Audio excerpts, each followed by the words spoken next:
The smell of expensive perfume mixed with fresh flowers filled the grand ballroom of Rosewood Music Academy.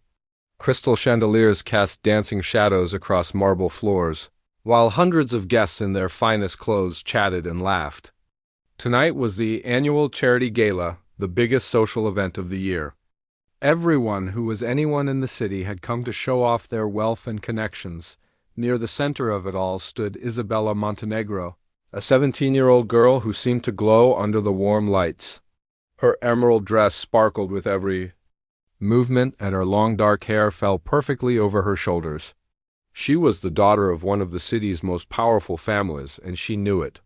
Her father owned half the buildings downtown, and her mother sat on the boards of 3 different hospitals. Isabella had grown up getting everything she wanted with just a smile and a snap of her fingers, but tonight she was bored. Terribly, mind-numbingly bored.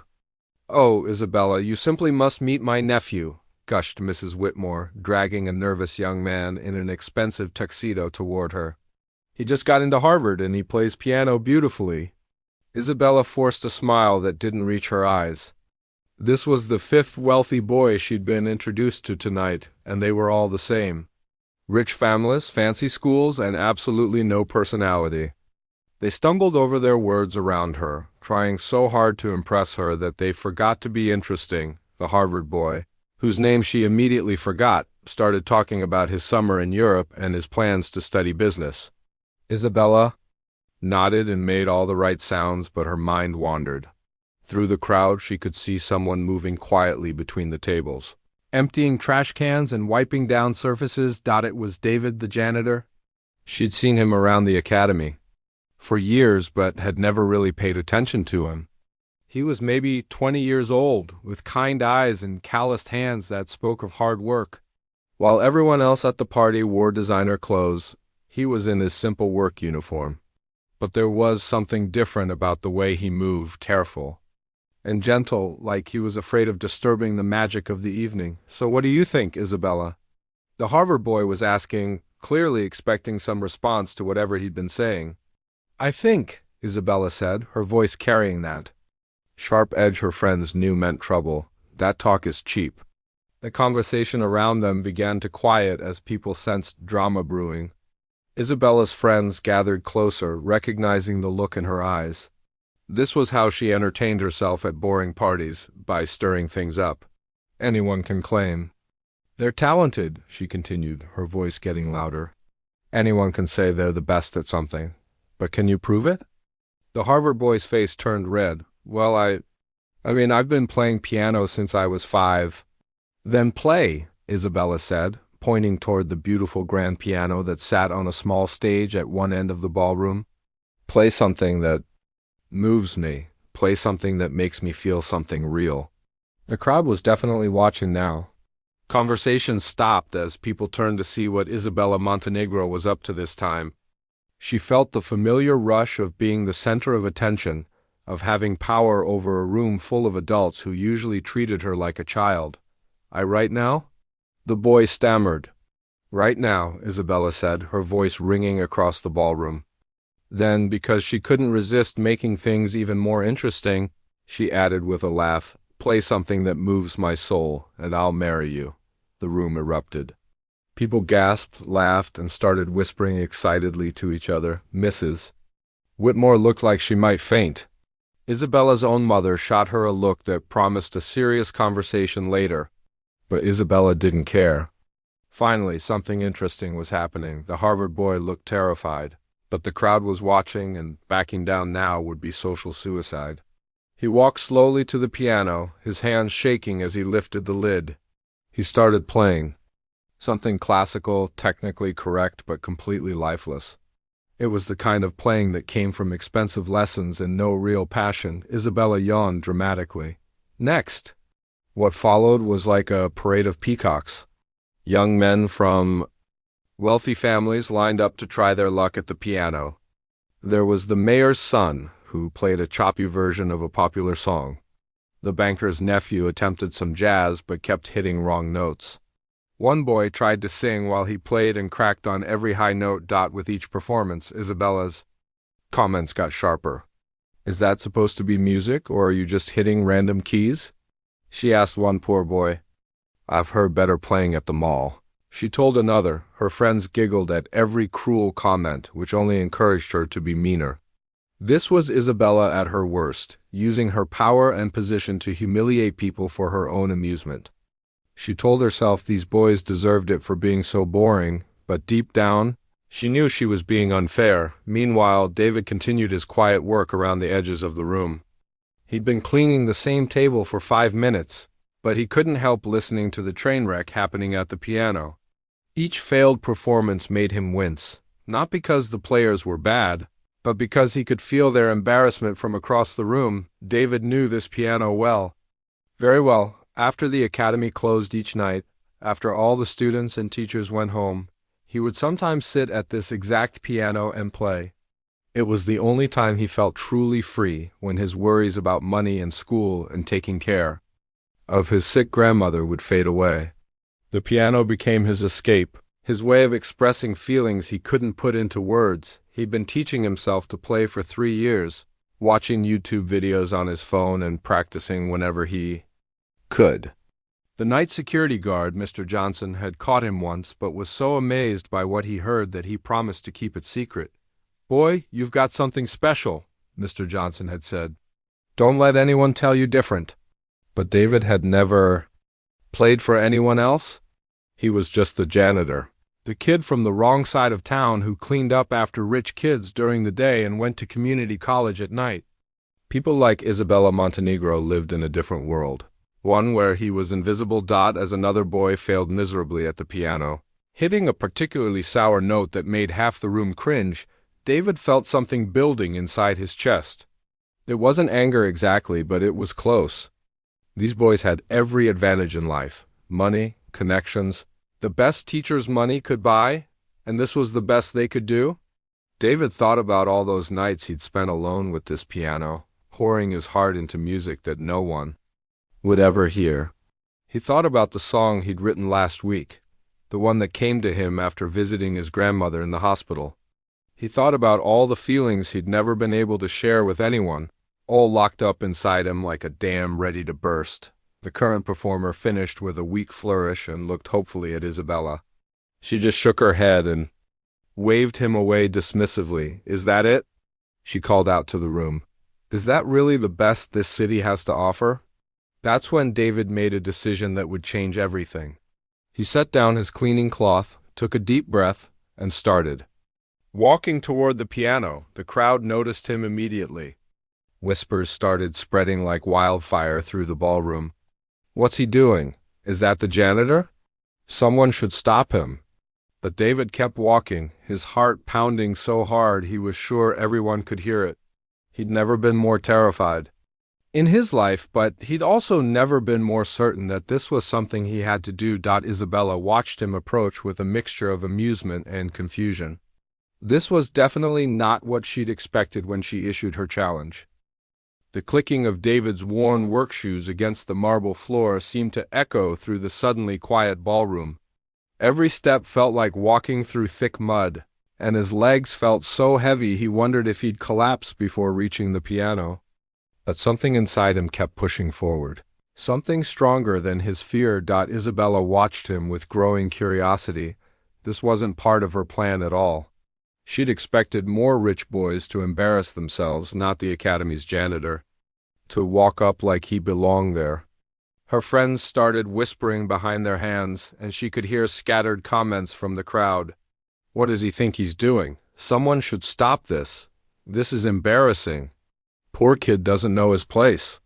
David heard every word, felt every stare burning into his back. His face grew hot with shame, but he didn't turn around. He thought about his grandmother lying in that hospital bed, how she'd always told him that talent didn't care about money or social class. Music lives in the heart, she used to say while teaching him old songs on her tiny keyboard. And hearts don't know anything about being rich or poor. When he reached the piano, David's hands were shaking so badly he had to grip the edge to steady himself.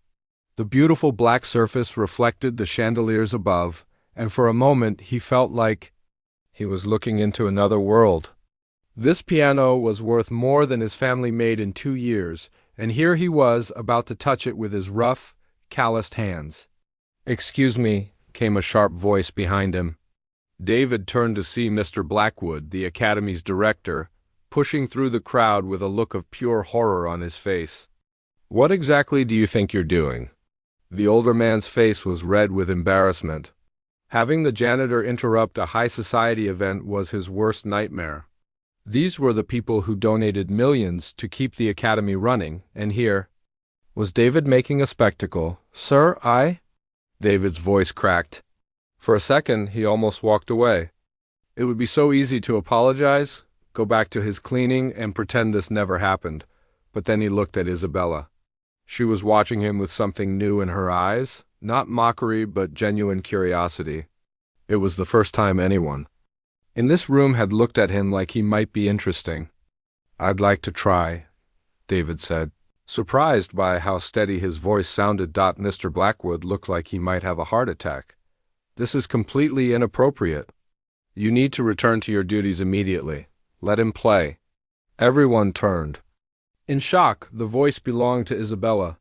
She stepped forward, her green dress rustling softly. The crowd held its breath. "But Miss Montenegro," Mr. Blackwood stammered, "this is highly irregular. "I made a challenge," Isabella said, her chin lifted with determination. "I didn't say it was only for rich boys. I said anyone who could move my soul could marry me." She looked directly at David. "Unless you're afraid of what might happen?" It was a dare within a dare, and everyone in the room felt it. Mr. Blackwood's mouth opened and closed like a fish, but he couldn't argue with Isabella Montenegro. Without risking her family's support for the academy, David felt a rush of gratitude toward this girl he'd always thought was spoiled and cruel. Maybe there was more to her than he'd realized. "Thank you," he said quietly, and Isabella nodded. The crowd moved closer, forming a semicircle around the piano. Some people looked excited by the unexpected drama, while others seemed offended that their elegant evening was being disrupted by the help. David could see phones coming out as people prepared to record what they expected would be a humiliating failure. David sat down on the polished bench and looked at the keys. 88 black and white rectangles that had been his secret friends for 3 years. His hands found their familiar positions, and suddenly the shaking stopped. This was where he belonged, even if the world thought otherwise. He closed his eyes and let his mind drift to last Tuesday night. He'd been alone in this very room, the moonlight streaming through the tall windows, thinking about his grandmother's stories of the old country. She'd told him about her mother, who had been a pianist in a small village before the war changed everything. "Music is the only thing they can never take from you," his great-grandmother had said. "It lives here," and she'd pointed to her heart. David's fingers found the first chord, and the room fell completely silent. The music that came from the piano wasn't like anything the wealthy guests had heard that night. It wasn't the mechanical perfection of expensive lessons or the showing off of technical skill. This was something raw and real, like someone had opened their chest and let their soul pour out through the keys.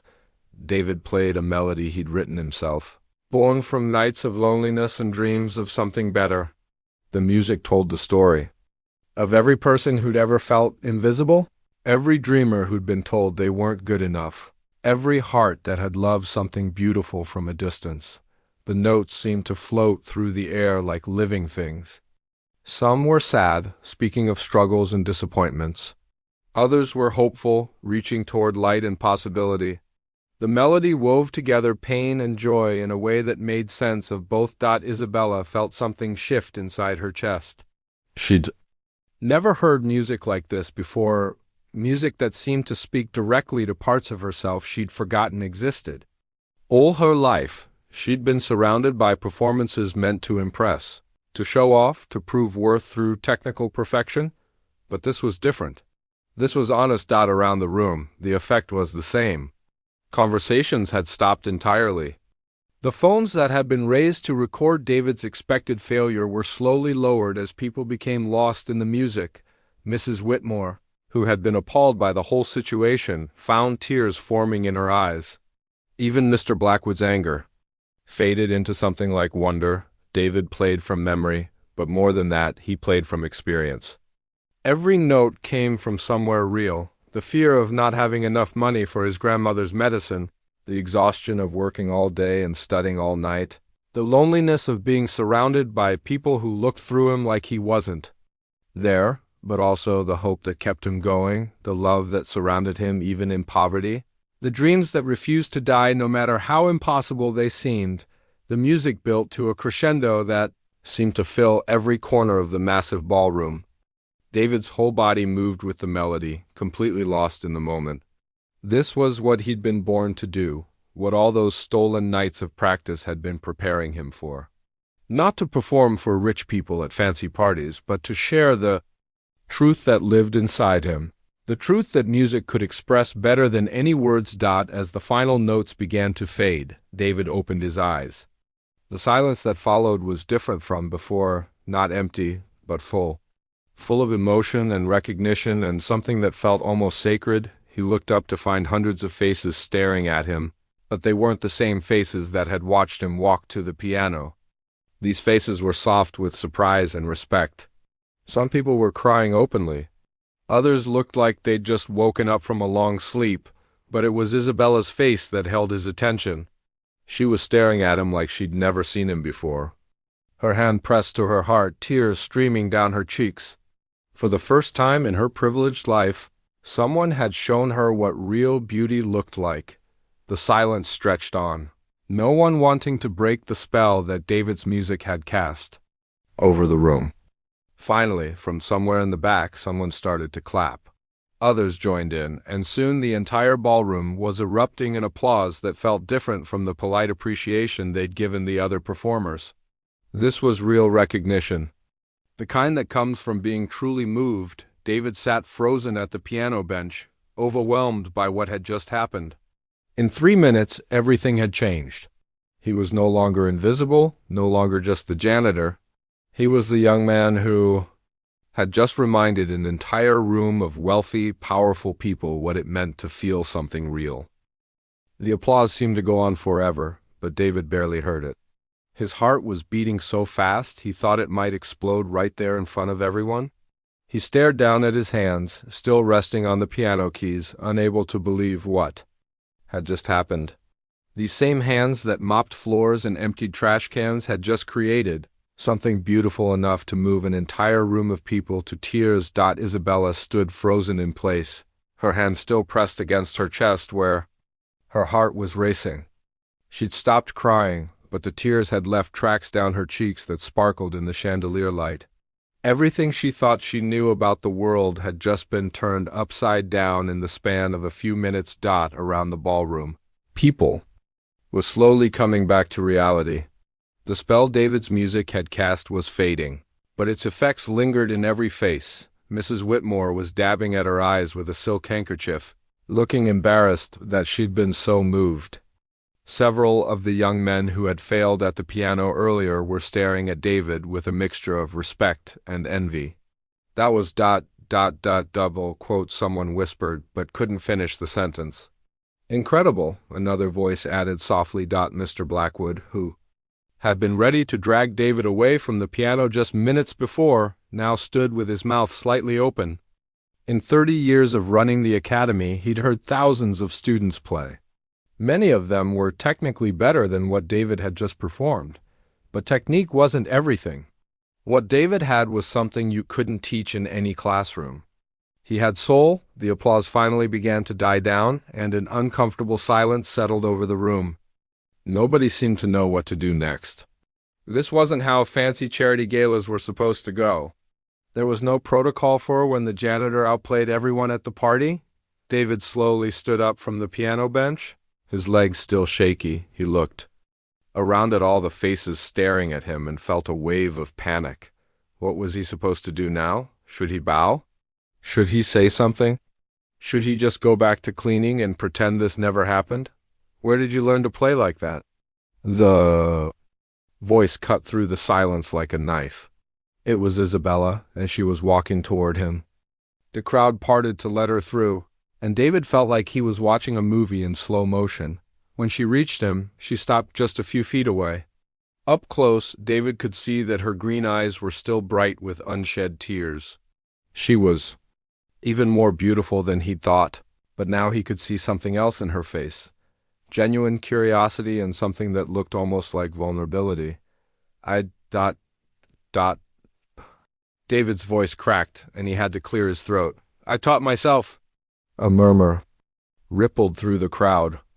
Teaching yourself to play piano was one thing, but playing like that? It seemed impossible. Taught yourself? Isabella repeated, her eyebrows rising. How? David's face turned red. How could he explain without sounding pathetic? How could he tell this room full of wealthy people that he'd learned from free YouTube videos and practiced on a broken keyboard he'd found in a dumpster? I practice here, he said quietly. After everyone goes home, the night guard lets me stay. The admission sent another wave of whispers through the crowd. The idea that their janitor had been secretly using their expensive piano was shocking to some, touching to others. But who taught you to write music like that? Isabella pressed. That wasn't some song you learned from a video. That came from inside you. David looked down at his worn work shoes. How could he explain that music was the only way he could express everything he felt? That when words weren't enough, when the weight of worry and responsibility got too heavy, he could sit at a piano and let it all pour out? My grandmother, he said finally. She used to sing old songs from her country. She said music was like a language that everybody understands, even if they don't speak the same words. Isabella felt something twist in her chest. Here was this young man, probably close to her own age, talking about music with more wisdom than her expensive teachers had ever shown. And he'd learned it all from his grandmother in stolen moments with a piano. What's your name? She asked softly. David, he replied, still not looking up. David, she repeated, and something about the way she said it made him finally meet her eyes. That was the most beautiful thing I've ever heard. The words hit David like a physical blow. Isabella Montenegro, the girl every guy in the city wanted. To impress, the girl who had just brutally rejected a dozen wealthy suitors was telling him that his music was beautiful. Thank you, he whispered, but the moment was interrupted by a new voice, sharp and disapproving. This has gone quite far enough. Everyone turned to see Mrs. Montenegro, Isabella's mother, pushing through the crowd. The woman's face was set in hard lines, and her eyes were cold as winter. Behind her came Mr. Montenegro, looking equally displeased.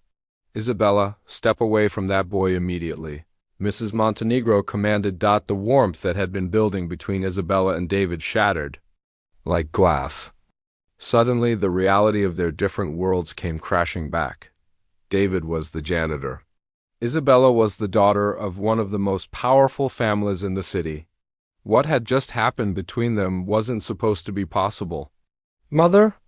You didn't hear, Isabella started. I heard enough. Mrs. Montenegro cut her off. You've made quite enough of a spectacle for one evening. We're leaving. She grabbed Isabella's arm, but Isabella pulled away. No, she said, her voice stronger than before. I'm not leaving. The crowd gasped. Nobody spoke to Mrs. Montenegro like that, not even her own daughter. Isabella Carmen Montenegro, her mother hissed, using her full name like a weapon. You will come with us this instant. But something had changed in Isabella. The music had woken something up inside her, something that had been sleeping under layers of privilege and expectation. She looked at David, who was standing there looking lost and scared, and made a decision. I made a promise, she said loudly, her voice carrying across the silent ballroom. I said that anyone who could move my soul could marry me. Well, he moved. My soul, the gasp that went up from the crowd was audible. Mrs. Montenegro's face went white, then red, then white again. You can't be serious, she sputtered. I've never been more serious about anything in my life. Isabella replied. David felt like the floor was spinning under his feet. This couldn't be happening. Girls like Isabella didn't fall for guys like him, especially not in front of their parents and half the city's elite. This was crazy, impossible, something that only happened in movies. Isabella, please, he said quietly. You don't have to. Yes, I do, she interrupted, turning to face him fully. You just showed me something I didn't know existed. You showed me what real talent looks like, what real passion sounds like. Do you think I'm going to pretend that didn't happen just because it makes some people uncomfortable? Around them, the crowd was buzzing with excitement and shock. This was the kind of drama that would be talked about for months. Some people looked scandalized, others seemed thrilled by the unexpected romance. The young men who had tried to win. Isabella's hand earlier looked like they wanted to disappear. Mr. Montenegro stepped forward, his face dark with anger. Young man, he said to David, his voice like ice, I think you should leave, now. David looked around at all the hostile faces, at the security guards who were starting to move closer. He was outnumbered, outclassed, and completely out of his depth. The smart thing would be to apologize, back away, and forget this whole crazy night ever happened, but then he looked at Isabella. She was staring at him with such hope in her eyes, such faith that he could be brave enough to fight for what had just happened between them. And suddenly, David realized that running away would be the biggest mistake of his life. With respect, sir, David said, his voice growing stronger with each word, I think that should be Isabella's choice. The ballroom erupted. The ballroom exploded into chaos. Voices rose from every corner of the room as people began talking at once. Some guests were taking pictures with their phones, already imagining the headlines this story would create. Others looked scandalized, as if they'd witnessed something truly shocking. The waiters stood frozen with their trays, unsure whether to keep serving or run for cover. How dare you speak to my father that way? Someone shouted from the crowd. It was Isabella's older brother. Pushing his way forward with several of his friends behind him, David felt his courage starting to crumble. What had seemed brave and romantic a moment ago now felt foolish and dangerous. These people had power, money, and connections. He was just a kid from the wrong side of town who cleaned their floors. What had he been thinking? But before anyone could reach him, Isabella stepped between David and her approaching brother. Robert, stop, she said firmly. This isn't your business. Not my business, Robert laughed harshly. When my sister is making a fool of herself over the help, when our family name is being dragged through the mud, I think it's very much my business. The word help hit David like a slap. That's all. He was to these people invisible until he became inconvenient. He started to step backward, ready to disappear into the crowd and forget this whole nightmare. Don't you dare move, Isabella said without turning around, as if she could sense his retreat. And Robert, if you say one more cruel word, I'll make sure Father knows about your gambling debts. Robert's face went pale, and he stopped in his tracks. The friends behind him suddenly found other places to be. Mrs. Montenegro had recovered from her initial shock and was now moving into damage control mode.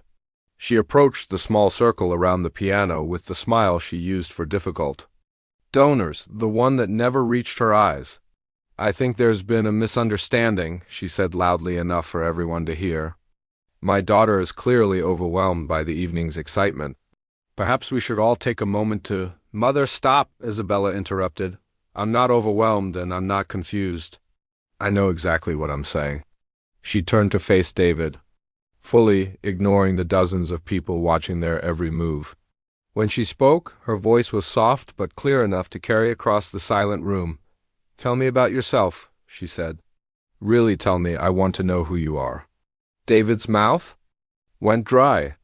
He dreamed of a moment like this, when someone would actually want to know about his life, his hopes, his struggles. But he'd never imagined it would happen in front of an audience of people who thought he was beneath them. I'm nobody. Special, he started. That's not true, Isabella said immediately. Someone who plays like that is definitely special. Where do you go to school? Community college, David admitted, waiting for the judgmental looks. I'm studying music theory and composition at night. I work here during the day to pay for it. A few people in the crowd exchanged glances. Community college wasn't impressive to them, but the fact that he was working full-time and going to school at night showed a kind of determination they rarely saw in their own privileged circles. What do you want to do with music? Isabella asked, genuinely curious. David hesitated. His dreams felt so big and so impossible when he thought about them alone in his tiny apartment. Saying them out loud, especially here, felt like setting himself up for ridicule. "I want to write music," he said finally. "Real music. Music that means something to people." "Like what you just played?" "Yes, I write pieces about about life. About the things people feel but can't always say." Isabella's heart skipped. She'd been surrounded her whole life by people who did things because they were expected to, because it looked good, because it would advance their careers or social standing. But David talked about music the way other people talked about breathing. Like it was essential, like it was life itself. "Play something else," she said suddenly. The crowd stirred uneasily. "Wasn't this drama enough for one evening?" "Isabella, that's quite enough," her father said sternly. "We're leaving now." But Isabella had inherited her father's stubborn streak, and once she decided something, she rarely backed down. "One more song," she said to David, ignoring her father. "Completely. Play me something that shows me who you really are." David looked around at all the faces watching him. Most of them were hostile or at best skeptical. A few seemed curious about what would happen next. But it was Isabella's face that decided him. She was looking at him like his answer mattered more than anything else in the world. He sat back down at the piano, his hands finding the keys again.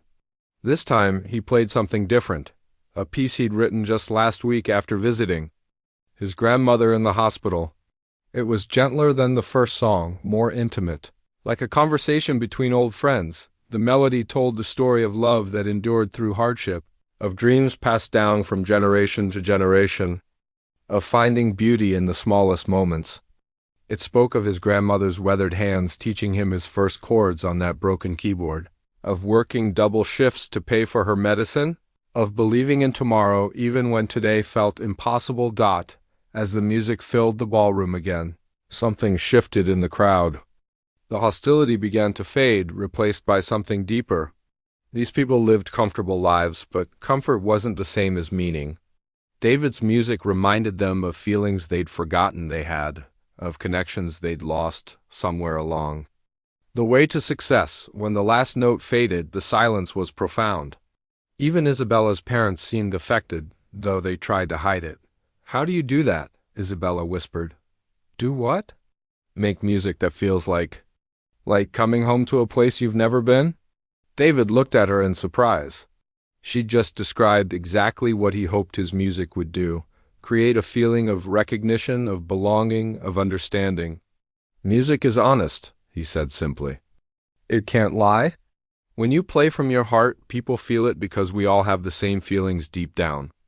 Rich or poor, young or old, we all know what it's like to love someone, to worry about them, to hope for something better." Isabella felt tears starting again. In 17 years of life, no one had ever spoken to her with such simple truth. Everyone always told her what they thought she wanted to hear, or what would benefit them. But David was just being real with her. "Where do you live?" she asked. "Isabella," her mother gasped.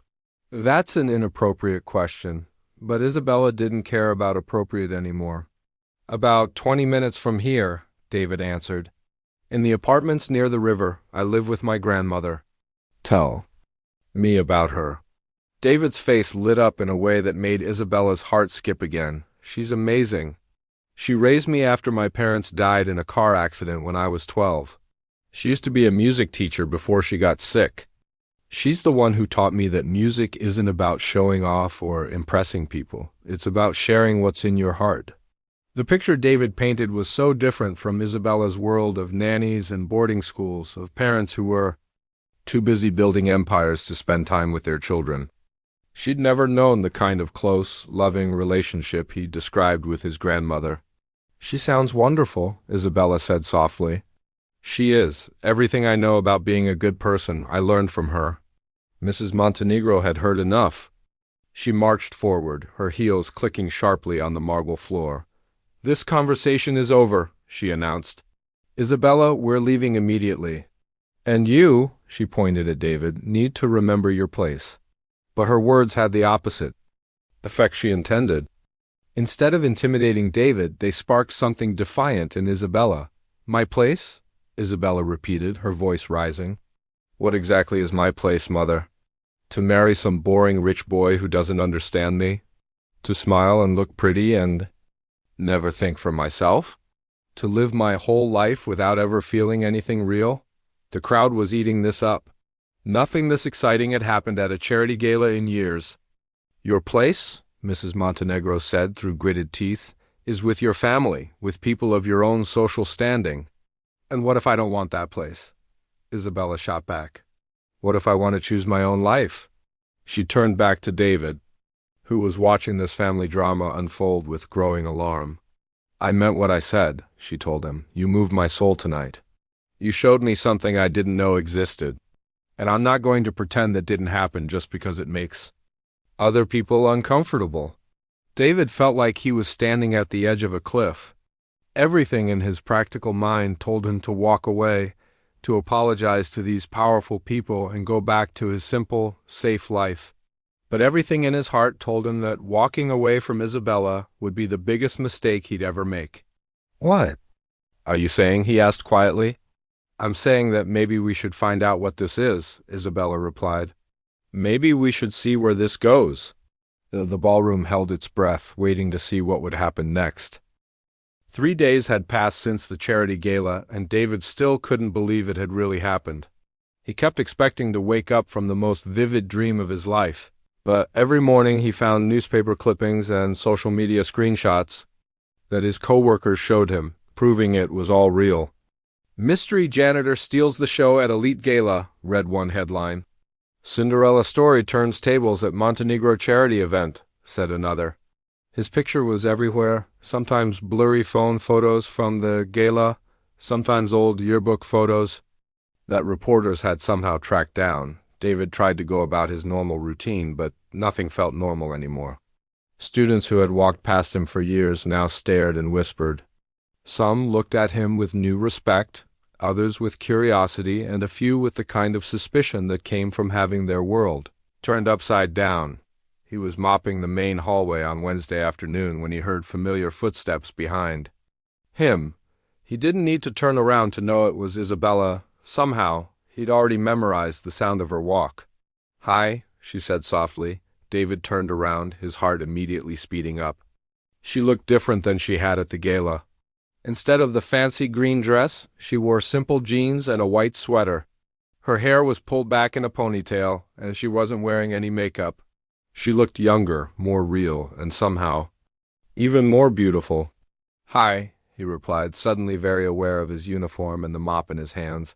"Can we talk?" she asked. David looked around nervously. The hallway was mostly empty, but a few students were hanging around their lockers, clearly trying to eavesdrop on this unlikely conversation. "I'm working," he said, not because he didn't want to talk to her, but because he didn't know what the rules were anymore. Could a janitor just stop working to chat with a student? Could Isabella Montenegro really want to talk to him, or was this some kind of strange dream? "Please," Isabella said, and something in her voice made him look at her more carefully. She seemed nervous, almost vulnerable. "Just for a few minutes." David leaned his mop against the wall. "Okay." They walked together toward a quieter part of the building, near the music rooms where David often heard students practicing.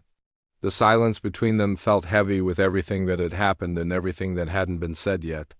"I've been thinking about the other night," Isabella began when they stopped near a window overlooking the courtyard. "About what you said, about your music coming from your heart." "I meant it," David said simply. "I know you did. That's what's been keeping me awake." Isabella turned to look at him directly. "I keep thinking about how you talked about your grandmother, about music being honest. I don't think anyone has ever been that honest with me before." David felt a familiar pang of sadness mixed with pride when he thought about his grandmother. "She's been in the hospital more often lately," he admitted. "The doctors say her heart is getting weaker." "I'm sorry," Isabella said, and David could tell she really meant it. "Is that why you work here? To pay for her medical bills?" David nodded, surprised by how easy it was to talk to her, that and school. Community college isn't expensive, but when you're also paying for rent and groceries and prescriptions, he shrugged, every dollar counts. Isabella was quiet for a moment, processing this. Her biggest worry in life had always been choosing between designer handbags or which country to visit for spring break. The idea of working full-time just to survive was completely foreign to her. But she was beginning to understand that David's world was full of responsibilities she'd never even thought about. "What's your grandmother like?" she asked. David's face lit up the same way it had at the gala. "She's the strongest person I know. Even when she's sick, even when we're struggling to pay bills, she never complains. She just keeps believing that things will work out." He paused, then added quietly, "She taught me to play piano on this old keyboard she found at a yard sale. Half the keys didn't work, but she said music was about more than perfect instruments. She sounds amazing. She is. She always told me that talent is like a seed. It needs the right conditions to grow, but it doesn't care if those conditions are fancy or simple. She said some of the most beautiful flowers grow in the roughest soil." Isabella felt something twist in her chest. Here was David, facing real hardships that would crush most people, and he talked about his grandmother with such love and gratitude. Meanwhile, she'd spent her life complaining about parents who gave her everything but their time. "Can I ask you something?" David said, his voice hesitant. "Of course. Why did you really defend me the other night? Your parents were furious. Your brother looked like he wanted to punch me, and half the people there thought you'd lost your mind. You could have just laughed it off, said it was a joke. Why didn't you?" Isabella was quiet for a long moment, looking out at the courtyard where a few students were sitting on benches, probably skipping class. She'd been asking herself the same question for 3 days. "Because," she said finally, "when you played that piano, it was the first time in my life I felt like I was hearing something real. Do you know what it's like to be surrounded by people who only tell you what they think you want to hear? Who only care about impressing you or getting something from you?" David shook his head. His problem was usually the opposite, being ignored. "Entirely. It's lonely," Isabella continued. "Really lonely. You start to wonder if anyone would care about you if you didn't have money or connections.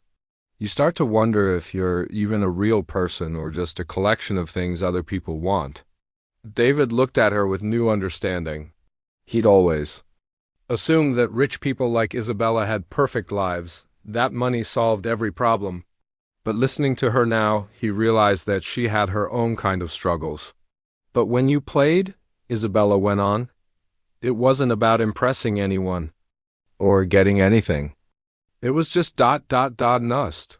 Beautiful, real, and when you talked about your grandmother and your dreams, I realized I'd never met anyone who cared about something the way you care about music." "What do you care about?"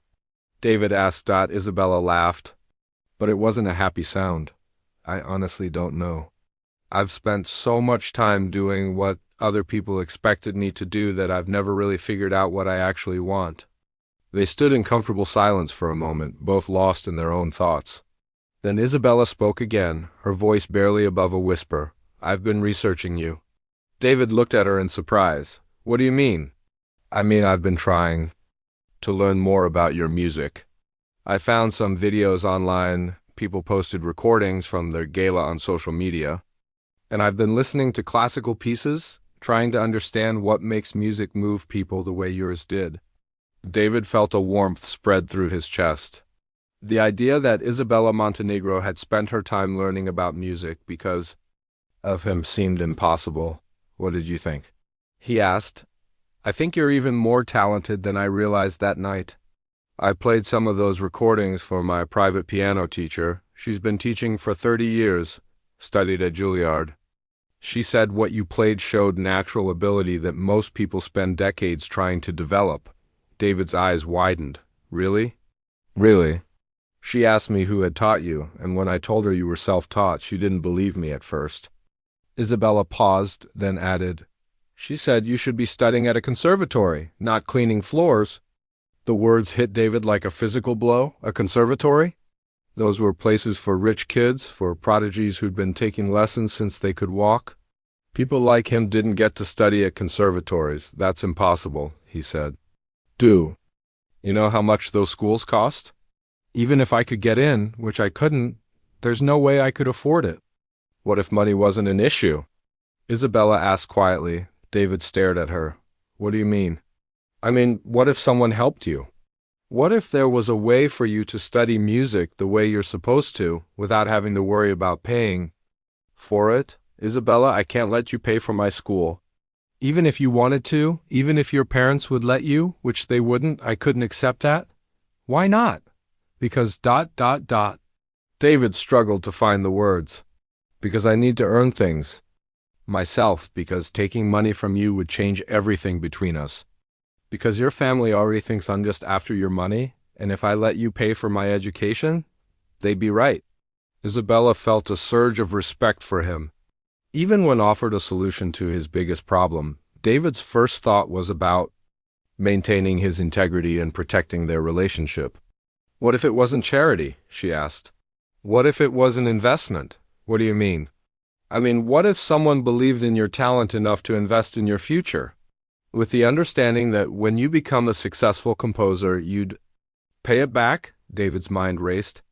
Could something like that really be possible? Could there really be a way for him to study music seriously without compromising his principles?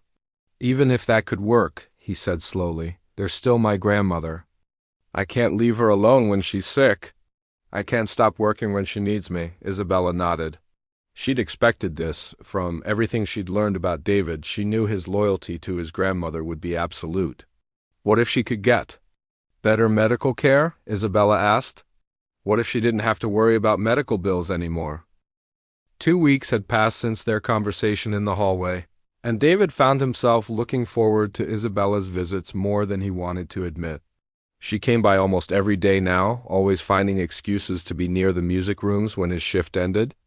They talked about everything: music, dreams, family, life, and with each conversation, David felt like he was discovering not just who Isabella really was, but who he could become. Today was different, though.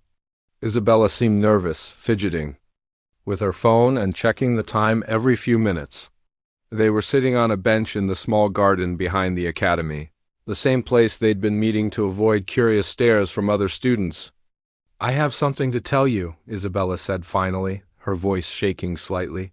David felt his stomach drop. For 2 weeks, he'd been living in a beautiful bubble where somehow, impossibly, Isabella Montenegro cared about him. But bubbles always burst eventually. Maybe she'd realized how crazy this all was. Maybe her parents had finally convinced her to stop associating with the help. Okay, he said, trying to keep his voice steady. Isabella took a deep breath. I've been working on something. A plan. And before you get upset or say no, I need you to hear all of it. David's confusion must have shown on his face because Isabella hurried on. I talked to my piano teacher, Professor Williams. I told her about you, about your music, and I played her some recordings from the gala. She was so impressed that she agreed to meet with you. Isabella, I told you, wait, let me finish. She's not just any teacher, David. She sits on the admissions board at the Riverside Conservatory. It's one of the best music schools in the country. David's heart started racing. Riverside Conservatory was the kind of place he dreamed about but never dared to hope for.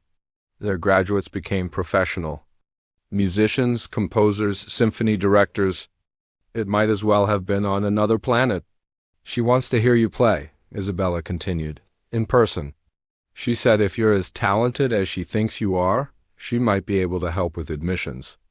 Isabella, even if I could get in, which is impossible, I can't afford. That's the other part of my plan, Isabella interrupted. I've been researching scholarships, grants, financial aid. There are programs for students with exceptional talent who come from low-income families. Full scholarships that cover everything: tuition, room, board, even living expenses. David stared at her. You've been researching scholarships? For me? Isabella's cheeks turned pink. I might have also asked my father's assistant to help. She's really good at finding information. You told your father's assistant about me? Not everything, Isabella said quickly. Just that I knew someone. Talented who needed help with college applications. I didn't mention the gala or us. David felt overwhelmed. The idea that Isabella had spent weeks working on solutions to his problems, that she'd involved other people in helping him, was almost too much to process. But there's more, Isabella said, and now she looked truly nervous. The thing about your grandmother? David's attention snapped back to her immediately. What about my grandmother? I know you can't leave her alone, especially not to go away to school. So I've been looking into that too. Isabella pulled out her phone and showed him a website. There's an assisted living facility about 10 minutes from Riverside. It's really nice. They have medical staff on site, social activities, everything she'd need. And they accept Medicare. David looked at the pictures on the screen. The place looked beautiful, nothing like the rundown nursing homes he'd imagined having to settle for someday. There were gardens, a piano in the common room, smiling elderly residents playing cards and chatting. Isabella, this is ... He didn't know how to finish the sentence. I called them, Isabella continued, her words coming faster now, like she was afraid she'd lose her nerve. I explained the situation, that there's a talented young man who needs to go to school but can't leave his grandmother alone. They said they have a few spots reserved for families in financial need. David felt like the world was spinning around him. In the space of 5 minutes, Isabella had just outlined solutions to every obstacle that had been keeping him from his dreams. It was too much, too perfect, too impossible. Why? He asked quietly. Why would you do all this for me? Isabella was quiet for a long moment, looking down at her hands. When she finally spoke, her voice was barely above a whisper. Because I think I'm falling in love with you. The words hung in the air between them like something fragile and precious. David felt his heart stop, then start again twice as fast. And Isabella continued, still not looking at him. Because for the first time in my life, I've found something I actually care about. Someone I actually care about. And I can't just sit back and watch you give up your dreams because of circumstances you can't control. David reached over and gently took her hand. Isabella, look at me. She raised her eyes to meet his, and he could see tears threatening to spill over. I think I'm falling in love with you too, he said softly. Isabella let out a shaky breath, half laugh and half sob. Really? Really, but I need you to understand something. I can't let you fix my life for me. Even if you can, even if you want to, I need to be able to stand on my own. I know that, Isabella said quickly. That's why I made sure everything I found was legitimate aid, things you'd qualify for on your own merit. I'm not trying to buy your future, David. I'm just trying to help you find the doors that are already there. David squeezed her hand, and I love you for that. But there's something else we need to talk about. Isabella's face fell slightly. What? Your family. Your parents hate me. Your brother probably wants to have me arrested, and I'm pretty sure. Your friends think you've lost your mind. Are you really ready for what being with me would mean? Isabella was quiet for a moment, considering the question seriously. Over the past 2 weeks, she'd gotten a taste of what David meant. Her mother had stopped speaking to her except to ask when she was coming to her senses. Her father had threatened to cut off her credit cards. Her friends had started excluding her from their plans, and she'd overheard more than one conversation about how she was going through a phase. I know it won't be easy, she said finally. I know my family will make things difficult. But David, these past 2 weeks with you have been the happiest I've ever been. You make me want to be a better person. You make me want to care about things that matter. Even if it means giving up your old life? Isabella thought about her old life, the parties where everyone said the same things, the friends who only cared about gossip and shopping, the constant pressure to be perfect according to other people's standards.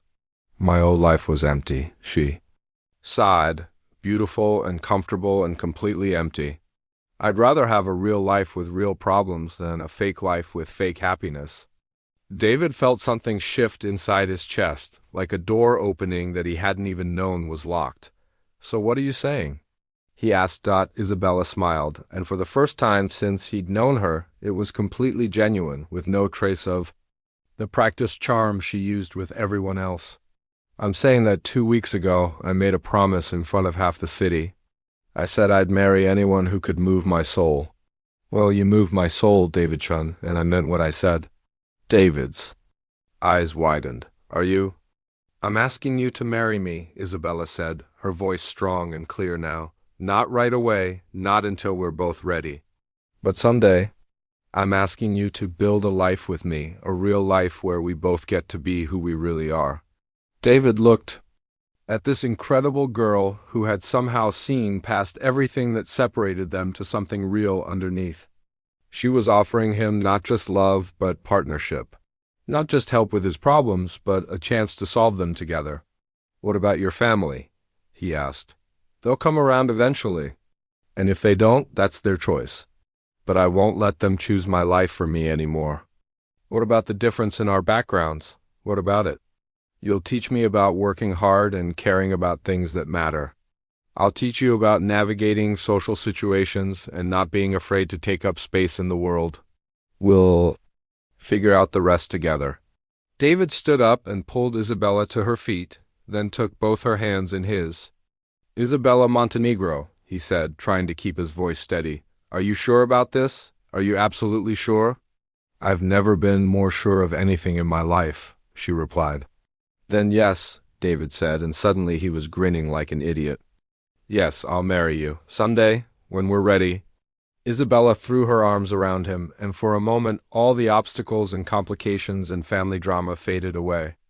There was just the two of them, holding each other in a garden full of flowers, planning a future that seemed impossible and perfect at the same time. We're really doing this, Isabella whispered against his shoulder. We're really doing this.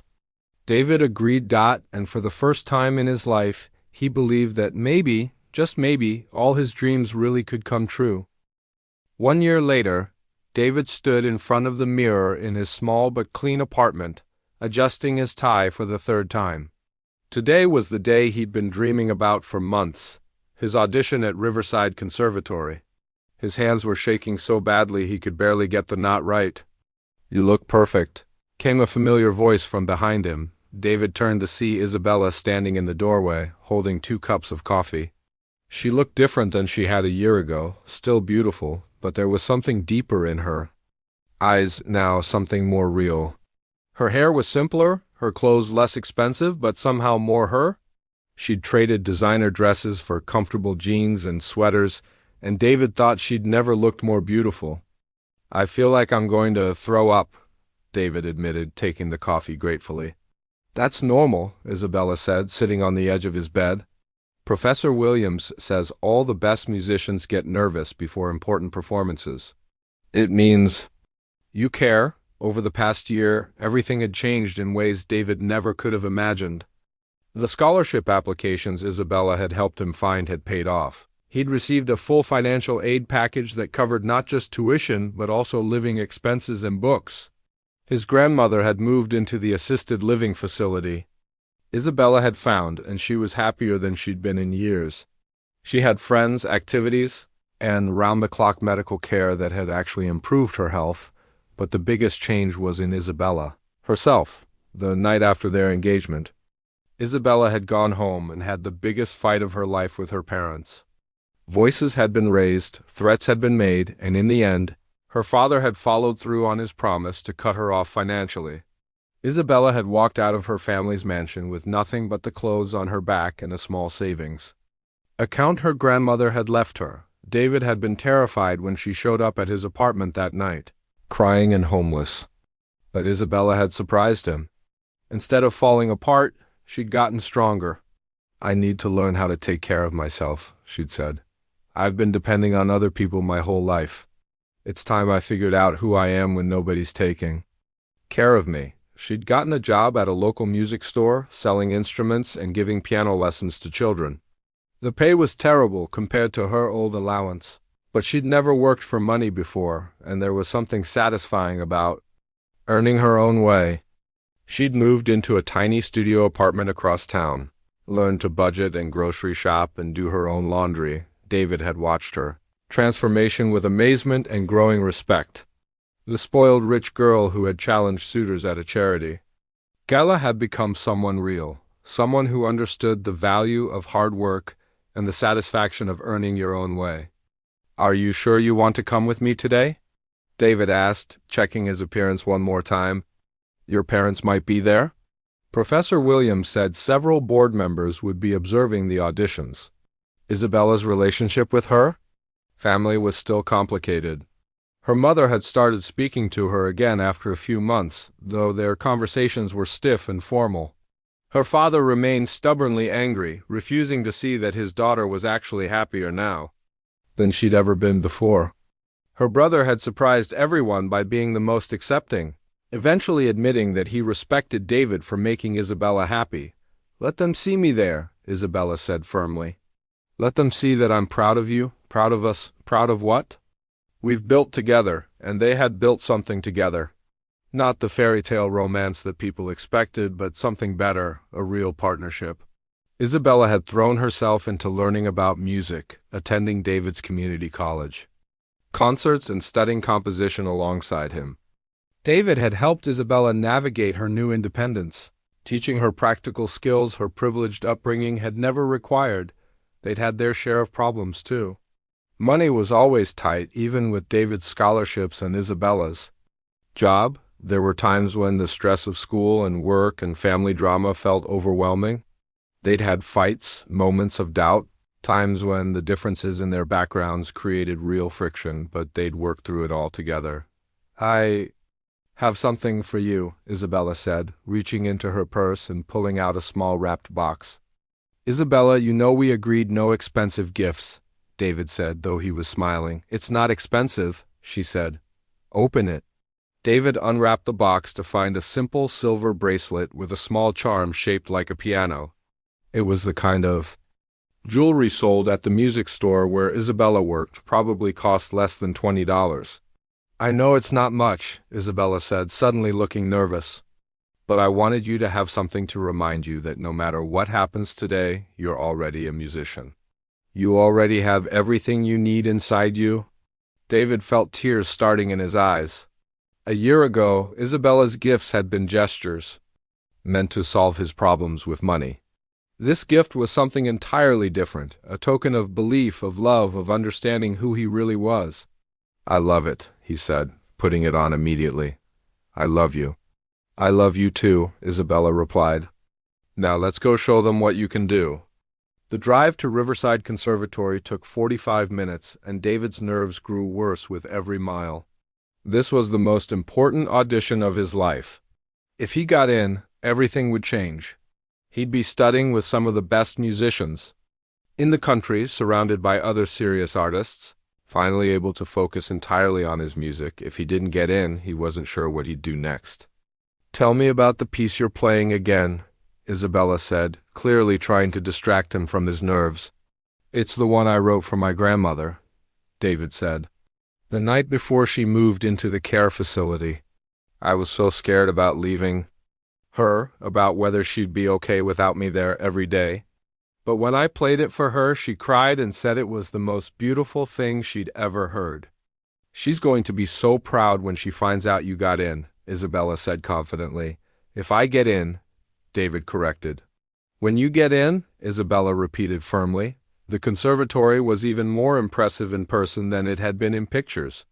Beautiful brick buildings surrounded perfectly manicured lawns, and David could hear music drifting from practice rooms as they walked toward the main building. Students carrying instrument cases hurried between classes, all of them looking serious and focused and talented. David felt completely out of place in his best thrift store suit, carrying his folder of sheet music in a worn canvas bag. These people belonged here. He was just pretending. "Hey," Isabella said, stopping him before they reached the entrance. "Look at me." David turned to face her, and she reached up to straighten his tie one more time. "You belong here just as much as anyone else," she said firmly. "Maybe more because you understand what music really means. You didn't learn to play because your parents made you take lessons. You learned because you had to, because music was the only way you could express what was in your heart. That's what real musicians do. What if I'm not good enough?" David asked quietly. "Then we'll figure out another path," Isabella said. But David, I've heard you play hundreds of times now. I've seen how people react to your music. You're not just good enough, you're extraordinary. They walked into the building together, hand in hand, ready to face whatever came next. The waiting room was full of nervous-looking young people, all clutching their instruments and sheet music. David recognized the type. These were serious musicians who had been preparing for this moment their entire lives. He felt intimidated until he noticed something. They all looked tense, worried, like they were performing to meet someone else's expectations, but David wasn't here to meet anyone's expectations except his own. He was here to share the music that lived in his heart, the same way he had that night at the charity gala when everything began. When his name was called, David stood up and kissed Isabella's cheek. "I'll be listening," she whispered. "Play for me." David walked into the audition room to find Professor Williams and 4 other conservatory faculty members sitting behind a long table. At the center of the room sat a beautiful grand piano, similar to the one where his life had changed a year ago. "Mr. Chun," Professor Williams said with a warm smile, "we're very excited to hear you play." David sat down at the piano, placed his hands on the keys, and closed his eyes. He thought about his grandmother, about Isabella, about all the people who had believed in him when he couldn't believe in himself. He thought about that scared young man who had walked across a ballroom floor with shaking legs and trembling hands. Then he began to play, and once again the music took over. When the last note faded, the room was completely silent. David opened his eyes to find all 5 faculty members staring at him with expressions he couldn't read. Professor Williams was the first to speak. "Mr. Chung," she said, her voice slightly shaky, "welcome to Riverside Conservatory." Outside in the waiting room, Isabella heard the muffled sound of applause coming from the audition room and started crying tears of joy before David even emerged with the news. They had done it. Together, they had made the impossible possible. 5 years later, David stood at the front of the same ballroom where his life had changed forever. But this time, he wasn't wearing a janitor's uniform. He wore an elegant black tuxedo, and his hands weren't shaking from nerves. They were steady. With confidence earned through years of hard work and success, the Rosewood Music Academy's annual gala had a new tradition now. Instead of wealthy students showing off for social status, the evening featured performances by scholarship recipients, talented young people from all backgrounds, who had earned their place through dedication and skill. "Ladies and gentlemen," David said into the microphone, his voice carrying easily across the crowded room, "5 years ago, I stood in this very room as someone invisible. I was the janitor who cleaned up after your parties, someone most of you had never noticed. Tonight, I stand here as the Academy's youngest composer in residence, and I want to tell you how that transformation became possible." The audience was completely silent, hanging on every word. Many of these same people had been here that magical night when everything began.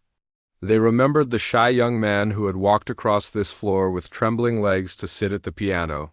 David's eyes found Isabella in the front row. She was radiant in a simple blue dress, her hair pulled back elegantly. Next to her sat his grandmother, now healthier than she'd been in years, beaming with pride. On his grandmother's other side was Mr. Johnson, the night security guard who had first encouraged David's secret piano playing, now retired but still a dear friend. That night, a young woman made a challenge that changed everything, David continued, smiling at Isabella. She said that anyone who could move her soul could marry her. I thought it was just rich girl drama. I had no idea she would keep her word. Gentle laughter rippled through the crowd.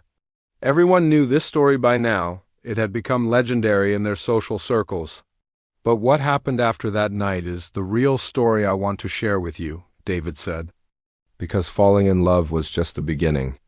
David began to tell the story of the past 5 years.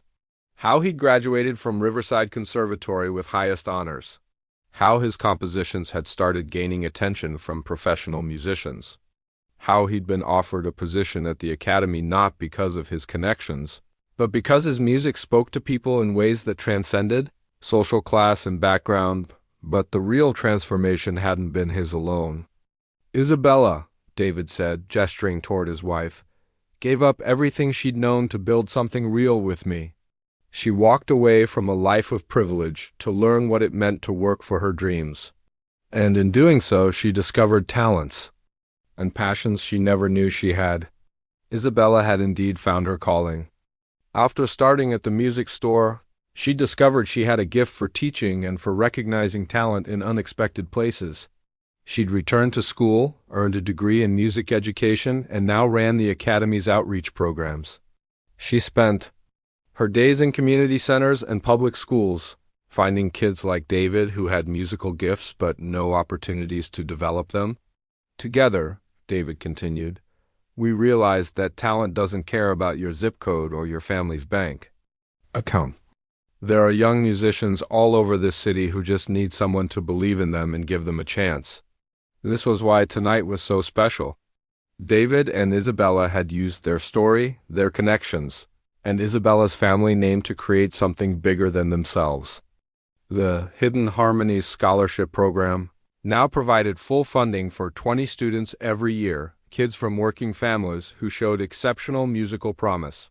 Tonight you'll hear from 5 of our current scholarship recipients, David announced. They come from all over the city. The daughter of a house cleaner who plays violin like an angel, the son of a mechanic who writes symphonies that will make you cry, a young woman who learned piano on a keyboard in her family's food truck. These are the voices our city has been missing, and tonight you get to hear them shine. The performances that followed were breathtaking. Each young musician brought something unique to the stage, not just technical skill, but the kind of authentic emotion that came from understanding what it meant to struggle, to dream, to hope. Against impossible odds, David watched from the side of the stage, remembering his own terror that first night. These kids were nervous too, but they were also excited. They knew they belonged here. The program had spent months preparing them not just musically, but emotionally, helping them understand that their voices mattered, that their stories were worth telling. After the last performance, David returned to the microphone for the evening's final announcement. This program exists because 5 years ago, someone took a chance on an unlikely love story, he said.